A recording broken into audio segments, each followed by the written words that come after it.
Hi, I'm Maddie. Welcome to my channel. This is Koopa Troopa, and I'm going to be unboxing my chicken box.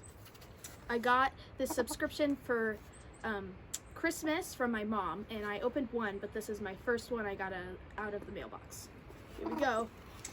Ooh, it says, "Hey chicken lover, this is for you," on the side.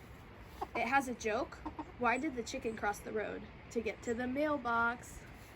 And then on the back it says family owned and operated, made in Texas, which is cool that it's not from a big company, but from a smaller kind of hobby and family. Okay. Ooh, okay. This is what it looks like. You like it, Koopa Troopa? So the first thing in here is a chicken shirt. Let's open it. It says, "If you love me, give me chickens."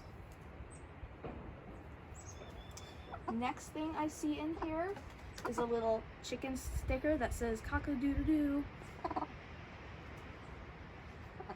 There is a little hand sanitizer, super cute little spray bottle.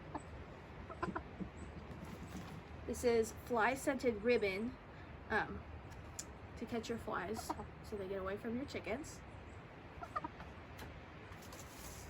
And some sweet basil. I love plants, so I'll definitely be planting this in my garden. And yeah, that's the chicken box. I also got this shirt from my first box. I'm loving it so far. I hope you go check out them soon.